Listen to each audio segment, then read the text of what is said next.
It began like any other warm, ordinary evening in South Carolina. The kind where the air still clings to the heat of the day and nothing seems out of place. On August 31st, 2016, 30-year-old Kayla Brown and her boyfriend, 32-year-old Charlie Carver, locked the front door of their apartment and stepped outside together. The plan was simple: head out to a rural property near the quiet town of Anderson. It was just a quick job. A little brush clearing, some easy money on the side. Nothing unusual. Nothing risky.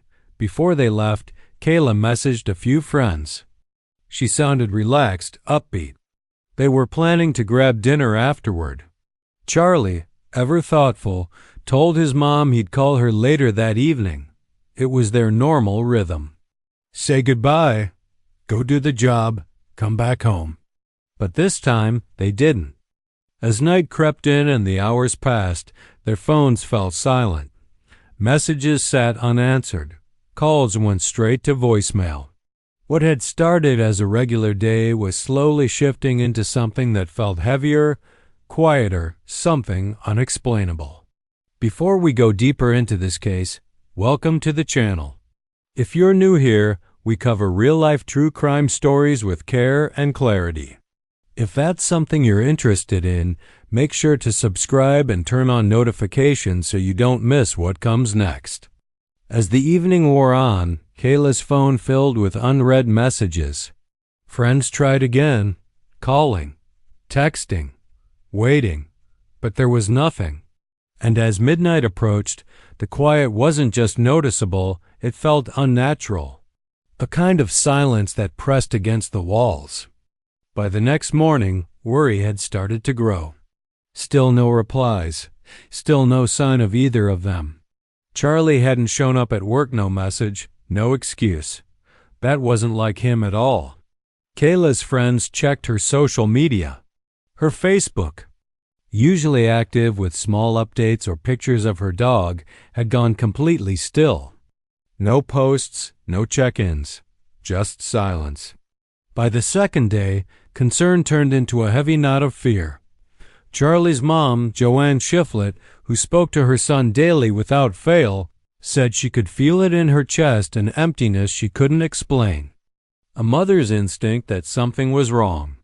She kept calling his phone over and over, hoping just to hear a ring, a click, his voice.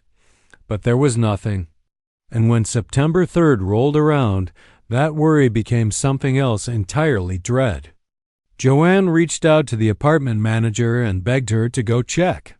She agreed, walked up the narrow stairs, knocked on the door again and again. No answer. She unlocked it and stepped inside. What she saw didn't make sense. The living room light was still glowing. Dishes were drying on the rack. Kayla's glasses and contact lenses sat right next to her purse. A bottle of her prescription medication remained unopened. Everything looked almost untouched, almost frozen. And then, in the bedroom, she saw Romeo, their small Pomeranian. He was pacing back and forth, his tiny nails clicking softly on the floor. His water bowl was bone dry. His food dish hadn't been touched. It looked like he'd been waiting for days. That was the moment everything shifted. Kayla would never, ever have left him alone like that. Romeo wasn't just a pet to her. He was like her child. If he was still here, alone and clearly distressed, then something was deeply wrong. Police were called right away. Officers arrived and did a quick walkthrough. There was no sign of forced entry. No broken windows. No overturned furniture. No clear signs of a struggle. On the surface, it looked like everything was fine. Too fine, but Charlie's car, a 2002 Pontiac Grand Prix, was gone. Kayla's car, though, was still parked out front, lightly dusted with that thin coat of moisture that lingers after summer rain. When Joanne pleaded for a full investigation, she was told to wait. Maybe they'd gone off together. Maybe they just needed some time, a short trip, a break from everything. But Joanne knew better. Her son never went off the radar. He was the Kind of person who called even if he had nothing important to say. Just to check in, just to hear her voice. So while the police paused, the families didn't. They got to work immediately. Joanne started driving the rural roads herself, searching gravel paths, wooded back roads, abandoned bridges, places where a car might slip out of sight and never be noticed. She printed missing flyers by the hundreds, called hospitals, reached out to local news, pleaded with anyone who would listen. Kayla's mother, Bobby Newsom, did the same. Though they'd never met before, the two women now shared a terrible bond, one only other families of the missing understand. More time passed, days, then a week. The couple's phones stayed off. No one had seen them. No transactions, no signs of life. It was as if the world had swallowed them whole, but their community refused to let them be forgotten. By the seventh day, fear had taken root in every conversation. Police still had few answers. So friends, neighbors, and strangers stepped up. They printed flyer after flyer until ink ran out, taped them to windows at grocery stores, pinned them on bulletin boards, posted them on power poles and bus stops. The same two faces everywhere: Kayla's warm smile, Charlie's easy grin. Photos that looked like they'd been taken just days earlier, now haunting reminders of a life paused in midair. Someone created a Facebook page, Find Kayla and Charlie. Within days, it became a digital meeting place for those who cared. Updates, photos, prayer circles, theories. Strangers sharing posts, neighbors searching wooded areas. Each post echoed the same plea: please keep looking. Local news in Anderson and Spartanburg picked up the story. Their names appeared on screens across the region. Reporters stood outside the quiet apartment complex, voices low as rain tapped the sidewalk. News anchors described it as a strange, unexplained disappearance. But for the people who loved them, it was more than that. It was the beginning of a nightmare. And what no one knew yet was that the real story hadn't even started. Behind all the polished headlines and public statements, there was a quieter truth no one wanted to admit out loud. Nobody knew anything. Not really. Theories circulated, rumors passed from neighbor to neighbor, but none of it brought answers. Search teams started sweeping the woods and back roads of Anderson County. They walked through tall grass and overgrown paths, checked under bridges, and peered into old drainage ditches and creeks. Abandoned trails once used by farmers were retraced, but nothing turned up. Volunteers gathered each night as daylight faded, holding flashlights, calling out their names into the quiet hills. Kayla, Charlie. Their voices echoed off trees and empty fields. Police helicopters flew overhead, their searchlights slicing through the branches like blades of light. But every night ended the same: empty, quiet, still no trace. Not a single confirmed sighting, no phone activity, no use of credit or debit cards, no leads. It was as if the earth had quietly opened up and swallowed them whole. And then, just as that quiet began to harden into hopelessness, something happened. Something no one could explain. In the first week of October, more than a month after they had vanished, Charlie Carver's Facebook account suddenly came back to life. At first, it was just one post, Todd, unexpected, then another, and another. Before long, the page was flooded with activity. Photos of Charlie and Kayla reappeared, some older ones mixed with strange new updates. It was as if someone was trying to build a new timeline in plain sight. The first post was backdated to July, claiming that Kayla was pregnant. Another one said they had just bought a house. A third said they had gotten married. It was jarring, confusing, a blur of cheerful updates that made no sense to those who knew them. Then came a photo of the couple, smiling for the camera, with a caption that simply read, "We're fine. We've just left." Friends froze, so did family. Because something about it didn't sit right. The tone wasn't his. The words felt cold, like a stranger imitating someone they barely knew. Charlie had never posted like this before. In fact, he had barely used Facebook at all. He was quiet online, private in real life. And now his page was filled with memes, long captions, song lyrics, and bizarre jokes that just didn't sound like him. Joanne, his mother, sat alone at her kitchen table with her laptop open, scrolling slowly through each post. Her hands shook with every line she read. "That's not my son," she whispered, barely able to say the words. And she meant it. She knew. Every parent knows the voice of their child, even in text. But the posts didn't stop. They kept coming. Sometimes 5, 6, even 10 in a single day. There were random song references, inappropriate jokes, even violent memes. Some updates attacked people who had commented on the page asking about Kayla. Others tagged random strangers or added strange quotes under old photos. It felt chaotic, off balance, wrong dot, and then things took an even darker turn. Some of Charlie's friends started getting private messages from his account. At first, they were vague. Then one said he needed money to get off drugs, that he was in trouble and needed help. But everyone who knew Charlie knew that wasn't true. He didn't use drugs. He never had. He was clean, careful, steady. Other messages were cryptic, as if written just to stir confusion. One claimed that they were both safe, but only one person knew where they were. Another hinted that someone was watching them. The words felt off mechanical, sometimes taunting. It was like whoever was writing them wanted to be seen, but not identified. They were drawing attention, but offering nothing real. By the middle of October, Charlie's Facebook page had been posted more than 50 times. Each photo, each sentence, each strange update felt like a distortion of the truth.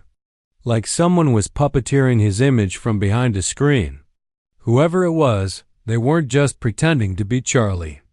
They were performing a version of him, one that never existed. And it made every click, every scroll feel like watching someone wear his face like a mask, and yet no one knew who it was. That eerie. Digital noise, the laughing emojis, the weird jokes, the fake affection, it all replaced the silence that had haunted Kayla and Charlie's disappearance for weeks. But for their families, this wasn't hope.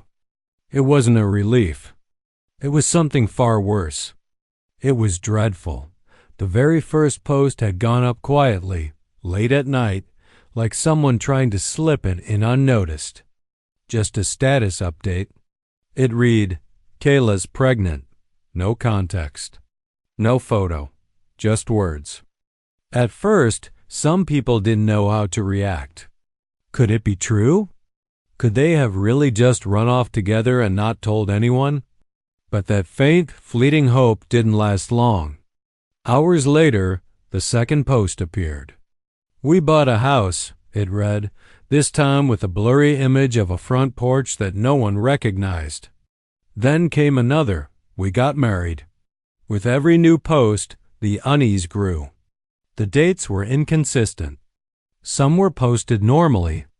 Others were backdated, as if someone was trying to rewrite history in reverse. The language didn't match Charlie's voice. His real posts were always short, easygoing, and sometimes funny. But these were stiff, cold, the kind of phrasing that felt like it had been copied and pasted, not lived. It didn't sound like a person. It sounded like someone trying to pretend to be a person, and then came the moment that chilled everyone. The account started liking posts about its own disappearance. News reports that described Kayla and Charlie as missing. Posts from friends begging for information. Posts asking, "Where are they?" All liked by Charlie's account. It was like watching a ghost interact with its own obituary. Family members stayed up through the night refreshing the page, watching new posts appear and vanish. Each one followed the same eerie pattern. Unsettling captions. Odd photos. Jumbled facts. Kayla's friends said the same thing. Whoever was behind that account wasn't Charlie. They could feel it. The tone was wrong. The warmth was missing.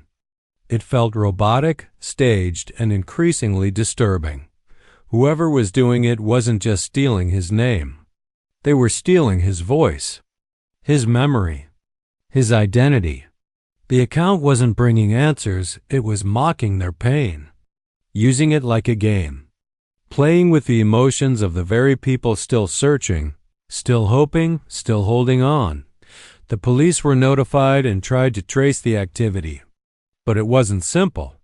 The posts were coming from different IP addresses, different times. It wasn't easy to pinpoint where they were being sent from or who might be behind them. There were no clear fingerprints, only a trail of confusion. As the families begged for answers, this unknown person kept posting, kept typing, kept speaking in Charlie's name, creating a false reality line by line, inventing stories, shifting timelines, rewriting a life that had already gone missing. The quiet that once defined the early days of the investigation had now been replaced with something darker: mockery. Not just silence anymore, but noise. A fake presence. A ghost that wasn't real but still managed to haunt every scroll, every refresh, every notification. Before that first post, before the silence and confusion, there were just two people, Kayla and Charlie, living quiet, ordinary lives, small, beautiful moments, simple joys. They didn't need much. Kayla Brown was 30 years old, a kind woman, not loud, not flashy, but sincere, the kind of person whose presence made a room feel calmer. She worked hard, stayed close to her mother, and loved her little Pomeranian, Romeo, like he was her child. Friends said her strength came quietly, but you always felt it. And now her voice, like Charlie's, was being rewritten by someone they'd never met. Someone who knew just enough to be dangerous. Someone still out there. Watching, posting, waiting. Charlie Carver, just 32 years old, was one of those people you never forgot. He had an easygoing charm, a kind of natural warmth that seemed to wrap around anyone who met him. Whether it was strangers in a grocery store or someone he'd just been introduced to at a dinner, Charlie could talk to anyone like they were already old friends. His mother, Joanne, once said he was a smile in human form. His father described him as the kind of man who'd give you his last $2 if he thought it might help. People remembered. His laugh, most of all loud, real, the kind that made others laugh with him even if they didn't catch the joke. That joy was something you could feel when he walked into a room. It's how Kayla noticed him the first time. They had met through mutual friends. What started as a few casual messages turned into long, easy conversations. Then came late-night drives, inside jokes, home-cooked dinners, and before long, something real. In just a few months, they were inseparable. They moved in together into a modest apartment, the kind with creaky floors, second-hand furniture, and plans scribbled on napkins. It wasn't much, but it was theirs. Their space was filled with love photographs of Romeo, their tiny Pomeranian, mismatched coffee mugs, and the comfort of knowing someone was waiting for you at the end of the day. They talked about their future with a kind of playful certainty: weekend road trips, painting the living room, maybe one day a house with a yard. Kayla would light up when she imagined it. Charlie would listen with a quiet smile, like he couldn't wait for it all to happen. That's where the night began. August 31st, 2016. It was a Wednesday. The skies were clear, the air warm and soft with the scent of summer. The streets of Anderson were quiet, just another late afternoon settling into evening. Kayla was excited. She was bringing Charlie to meet one of her closest friends for dinner. She picked out an outfit with care, checking the mirror twice. Charlie teased her, laughing from the other room. They left their apartment chatting about what they'd eat, what playlist to put on for the drive home. The sun dipped behind the horizon as their car rolled forward. the tires humming against the road, the windows down just enough to let in the breeze. The air carried a trace of rain from earlier that day. Somewhere ahead of them, conversation and laughter waited. It was supposed to be a simple night, just a relaxed dinner with a friend, but that dinner never happened. They never made it to the table. The road that began like so many others took a turn no one could have imagined. It would be weeks before the first strange Facebook posts appeared, and by then, the mystery had already deepened into something darker. The family met with investigators regularly, pushing for any lead, any clue that could tell them what happened after Kayla and Charlie drove away that night. It was a digital trace, fragile and buried, that finally broke the silence. Investigators received a fresh set of cell tower records from both of their phones. The last known pings weren't near Anderson at all. They pointed to a place about 50 miles away, Woodruff, South Carolina. A quiet, wooded area most people had never heard of. At first, detectives thought the data might be off. The location seemed random, just farmland, tall trees, and rural backroads. But when the coordinates were loaded into mapping software, one property stood out. It was large and fenced in, tucked far from neighboring homes and surrounded by dense forest. From above, it looked isolated, controlled, too private. The land was owned by a man named Todd Colehep. To the families, the name meant nothing at first. Just another unfamiliar person. But to those in the area, Todd Colehep was well known. A real estate broker who made good money helping people find new beginnings. He was respected in some circles, known for being smart, ambitious, and meticulous. Almost too meticulous. Police began quiet surveillance. They learned that Colehep owned several acres, including a gravel driveway that wound deep into the trees. There were multiple sheds on the land, a modest home, and one structure that stood out immediately, a gray shipping container, locked shut with thick chains and bolted padlocks. From the air, it didn't seem unusual, just another storage space. But its position on the property separate, tucked far from everything else, made investigators pause. Helicopters began circling overhead while officers moved on foot, marking property lines with yellow tape and planning the next step carefully. From the tree line, the scene looked too quiet, too staged. The fencing was lined with no trespassing signs. Security cameras were mounted on poles, and fresh gravel had been poured directly in front of the container's door. Detectives secured a search warrant. They didn't know exactly what they'd find, but they knew this was the last known place where two missing people's phones had been active. Within days, a convoy of unmarked police vehicles rolled up to the property. It was early November. The morning air was cold, and the wind carried a bite that made everything feel even tenser. Officers adjusted their vests, shared quiet glances, and waited for the order. When it came, boots crunched on gravel as they moved in. One group approached the main house and knocked, but there was no answer. Others moved toward the sheds. There was no sound except the rustle of trees and the distant barking of dogs. Then someone pointed toward the container. Thick walls, heavy locks, and the faintest sound just barely audible over the wind. It wasn't a machine.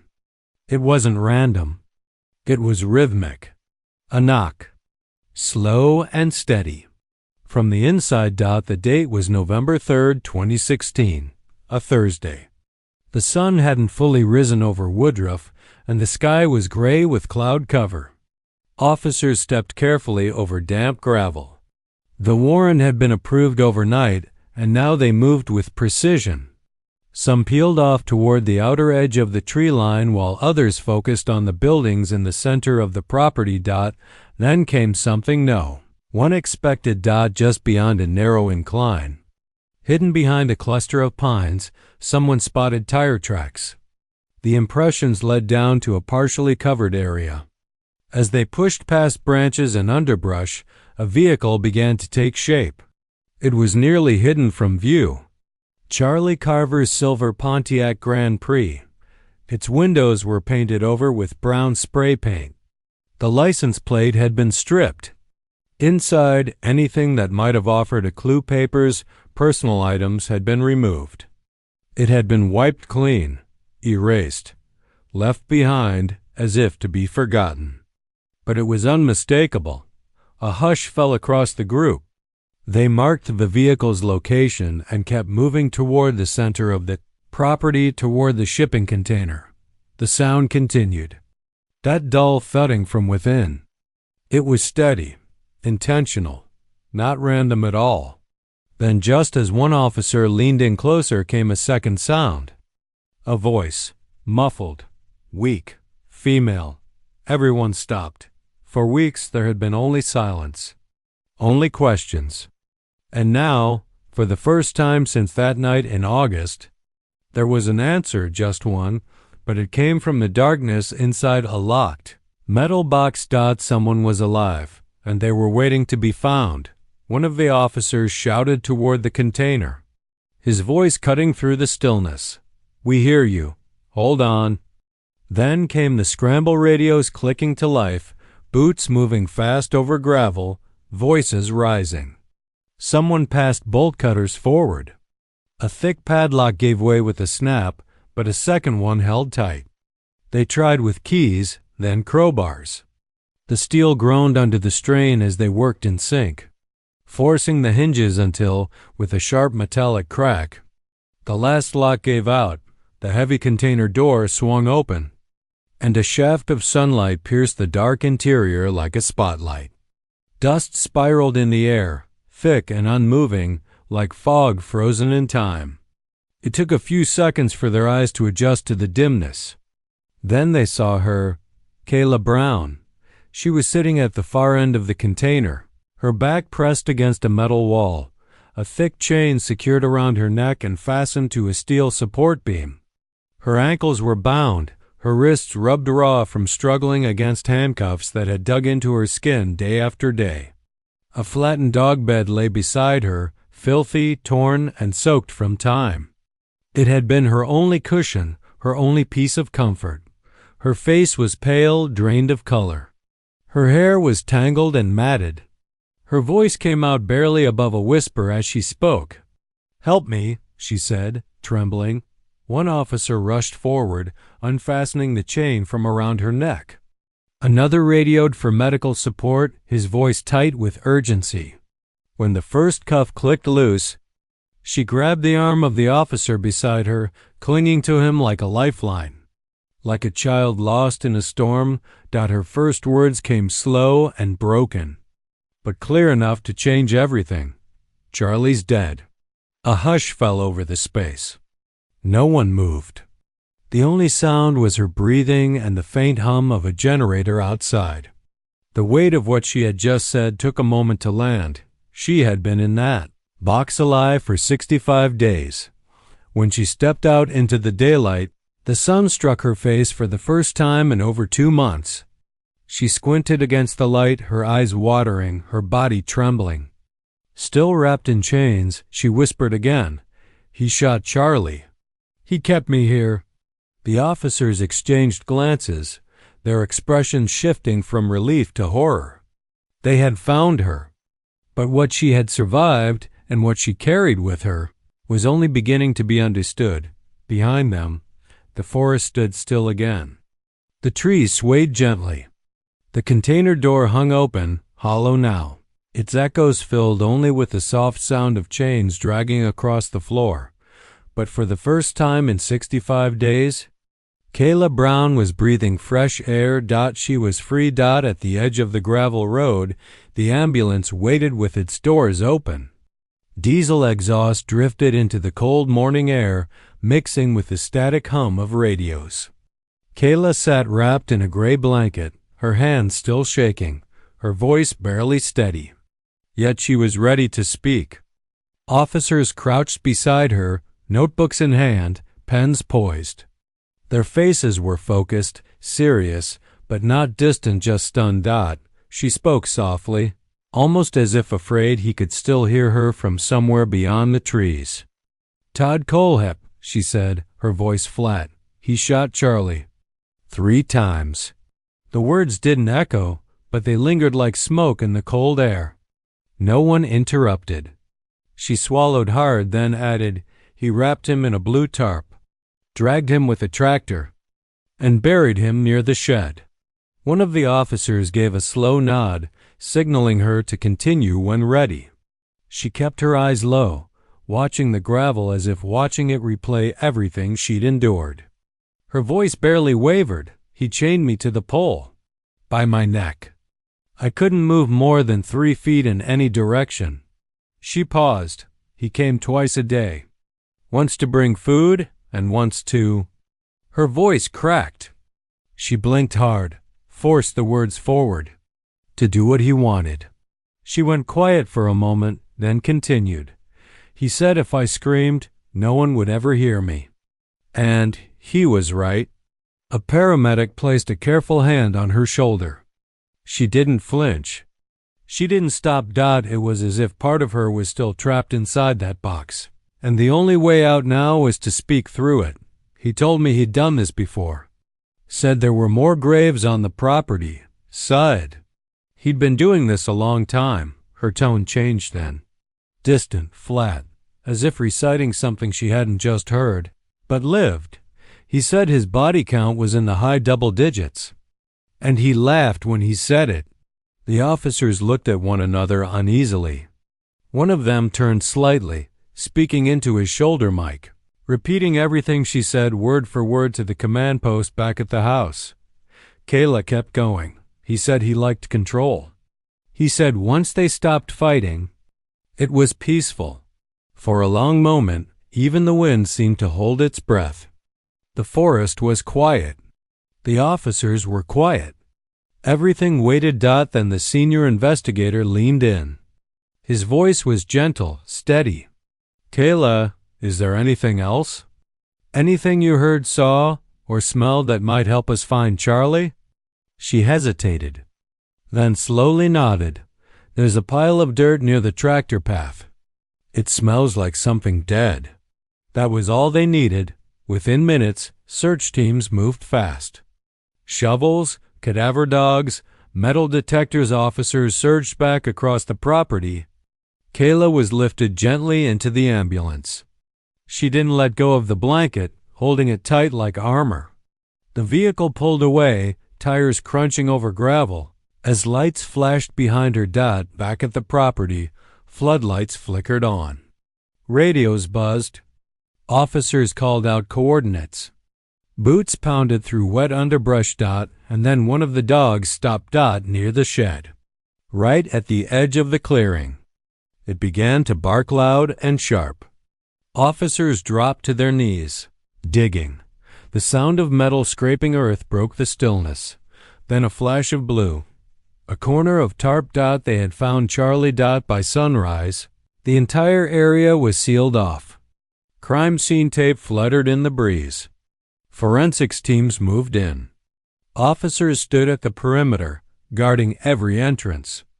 And in the back of a cruiser, Todd Colehep sat with his hands cuffed behind his back. His face was unreadable, calm, too calm. Inside the interview room, he didn't ask for a lawyer. He didn't deny anything. Not the property. Not knowing Kayla. Instead, in a flat voice that lacked any emotion, he started talking about himself. He described a life that sounded like a trail of warning signs no one had followed. Born in Florida in 1971, bounced between divorced parents from city to city, school to school. Teachers described him as clever, but angry, detached, easily provoked. By the time he was 9, neighbors had already called the police. He'd shot a dog with a BB gun. Another time, he locked a classmate in a closet during school hours just to see how long it would take before someone found her. He didn't cry. He didn't apologize. He watched the panic and walked away. He was smart, but he was missing something: empathy, remorse.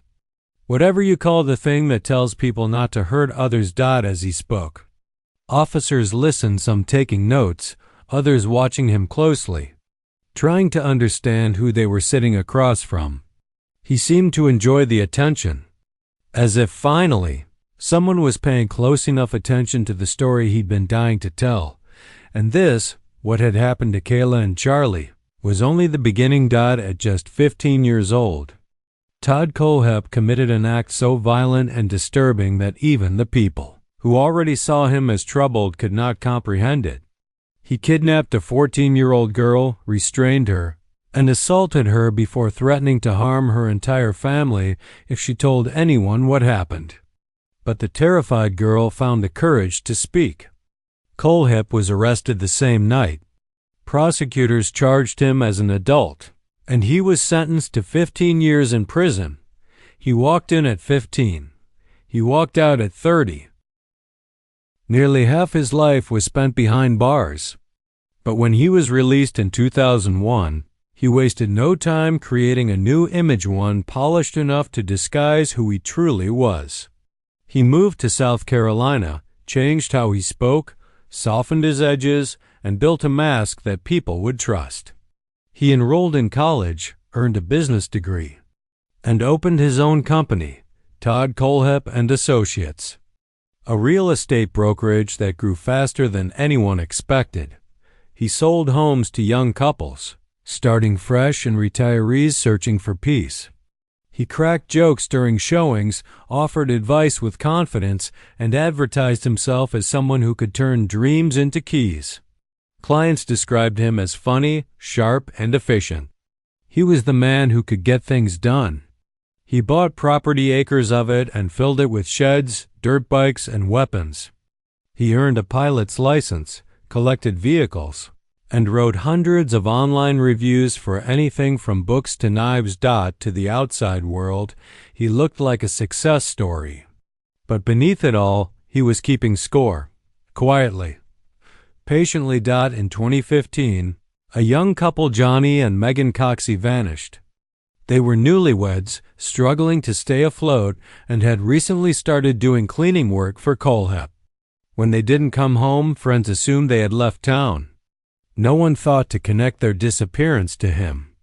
Their remains would later be found buried on the same land where Charlie Carver would eventually be discovered. Sitting in the interrogation room after Kayla's rescue, Kohlhepp mentioned Johnny and Megan the way someone might mention errands they'd forgotten to finish. No emotion. No hesitation. He claimed they knew too much. He described the moment he lost control as if he were talking about a simple break in routine. The officers listened silently, each detail landing heavier than the last. Then, unprovoked, he leaned forward, lowering his voice with an unsettling sort of pride. "You ever hear about superbike motorsports?" The room froze. Everyone knew that name. It was one of South Carolina's most haunting unsolved cases. 2003 quadruple homicide inside a motorcycle shop in Spartanburg County. 4 people were killed in broad daylight, yet for 13 years the investigation had gone nowhere. No suspects. No explanations. No closure. Kohlhepp gave a faint smile. "That was me," he said. And then he described everything. The layout of the store, where each victim fell, the way the air smelled thick with gasoline after the shots rang out. His confession matched every detail detectives had kept hidden from the public. There was no doubt anymore. Over the next 2 days, his words poured out in a cold, steady stream. 7 confirmed victims. Possibly more. He spoke of them as if they weren't people at all, pausing only to sip water before continuing. The man who sold homes with a friendly grin was the same man who had built a graveyard in the woods behind his property. The duality was chilling. Outside the police station, rain pooled on the pavement as reporters gathered, their cameras aimed at the door. News alerts spread across the state. The monster South Carolina had been searching for, sometimes knowingly, sometimes unknowingly, for more than a decade, had been hiding in plain sight. Inside, detectives leaned back in their chairs, listening to Kohlhepp finish his story with one last chilling line. "I saved her because I wanted someone to talk to." The courtroom in Spartanburg County was filled long before the hearing even began. Reporters lined the walls, adjusting tripods and whispering into microphones. The low hum of anxious conversation carried across the wooden benches. Rows of family members, those who had waited years, some more than a decade for answers, sat shoulder to shoulder, holding photographs, tissues, and each other's hands. When Todd Kohlhepp entered, he did so quietly. Shackles at his wrists and ankles, the orange jumpsuit hanging loosely on him. His face showed nothing. No anger, no regret, no recognition. He kept his eyes forward, never glancing at the families in the room. The judge called the hearing to order, and the murmurs faded to silence. Papers shifted. Microphones clicked on. The clerk read the charges one by one. 7 counts of murder, 2 counts of kidnapping, 1 count of sexual assault. Each line felt like a blade cutting through the stillness. When asked for his plea, Kohlhepp spoke with the same calm tone he'd used during his confession. Guilty. The word sent a ripple through the room. There was no trial, no argument, no attempt at denial.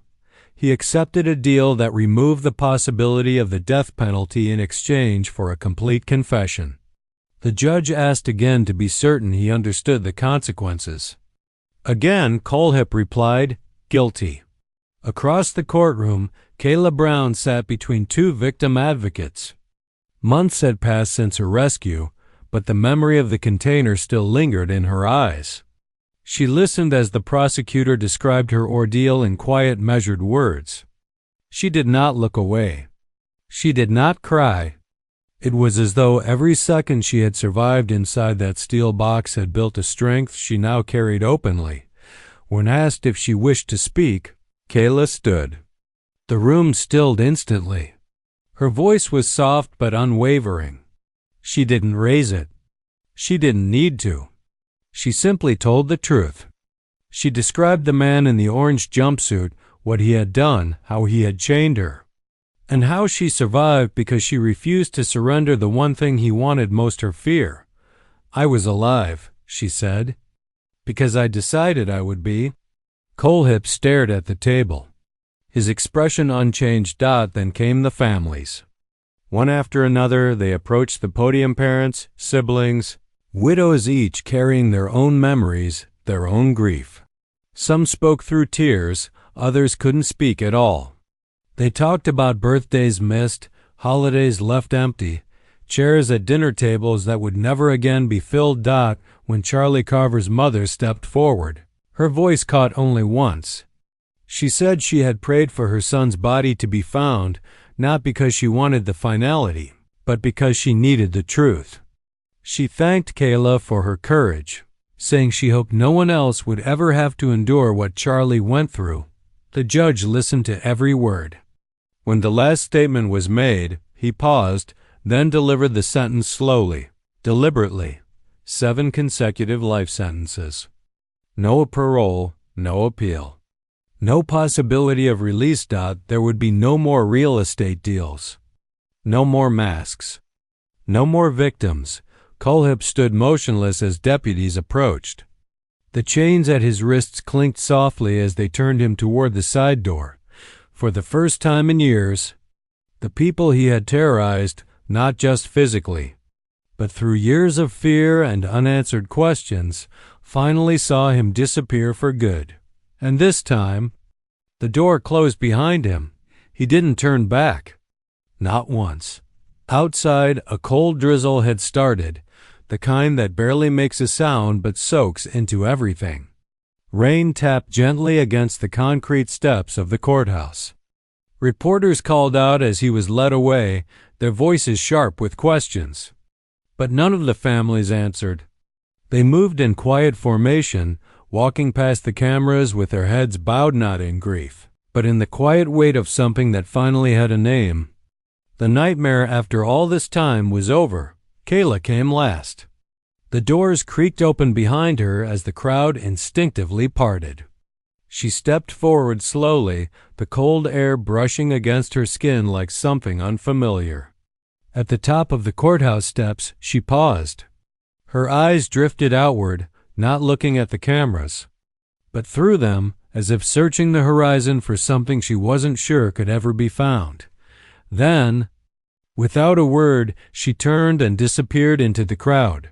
Behind her, the courthouse clock struck noon. Todd Kohlhepp would never again wake to the sunrise as a free man.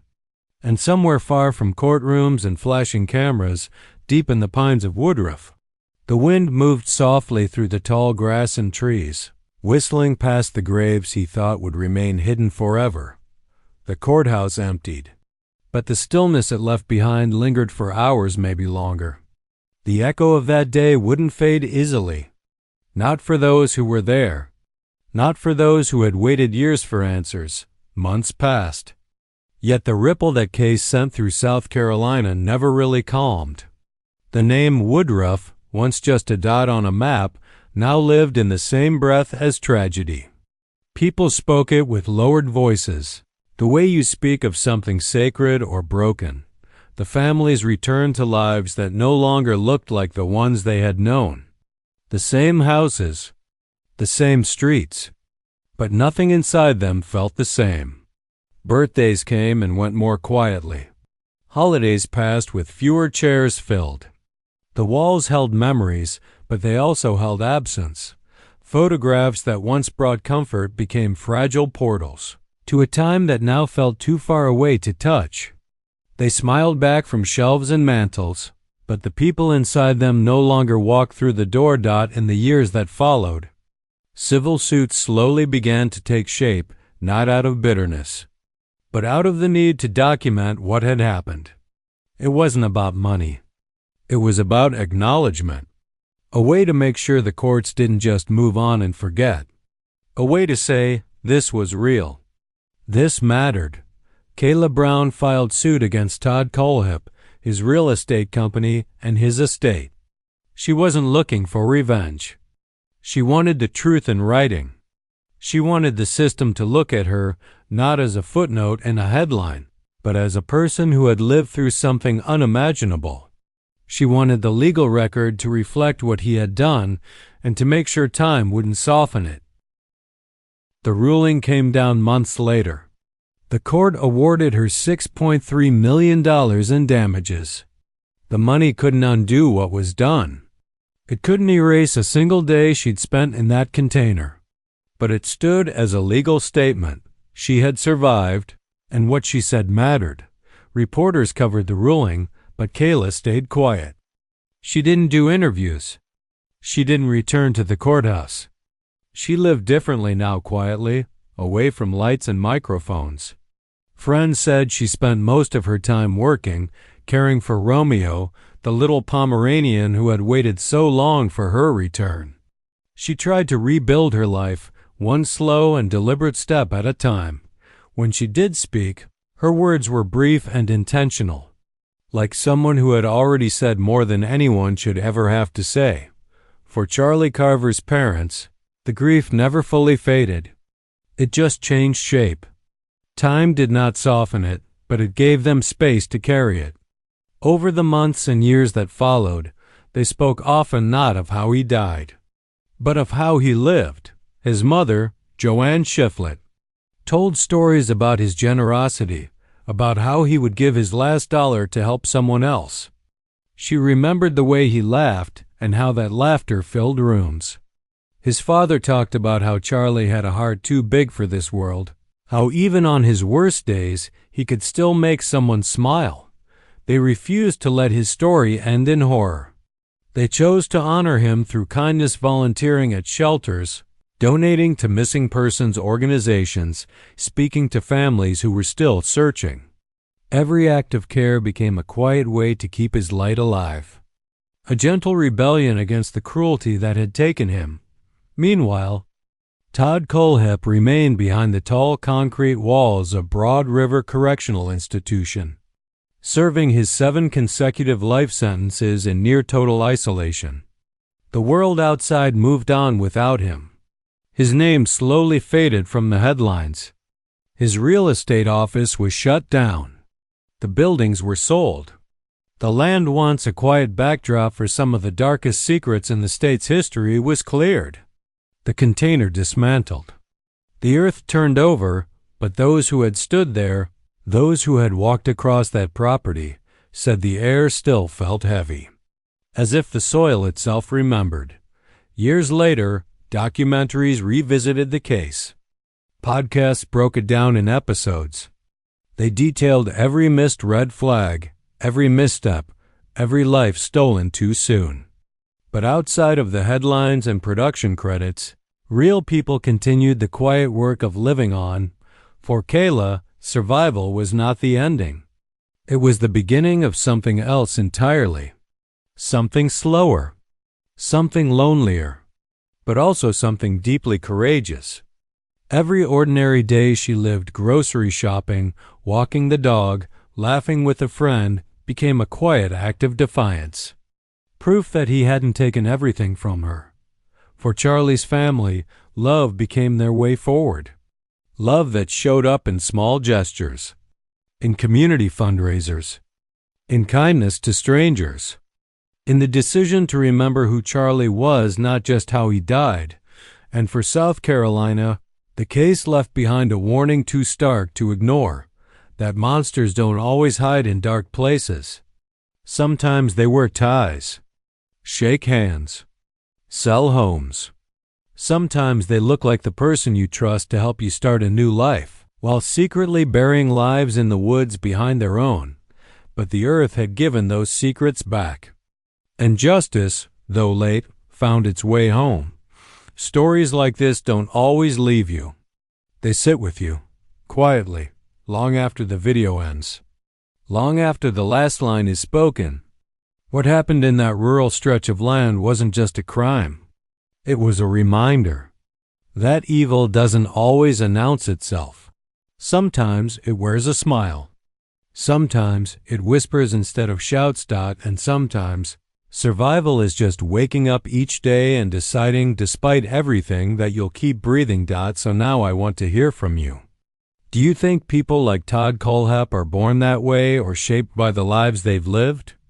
And what would you have done if you were in Kayla's place alone, locked away, waiting for someone who might never come? Let me know your thoughts in the comments. And before you go, don't forget to subscribe and turn on the notification bell so you don't miss what's coming next.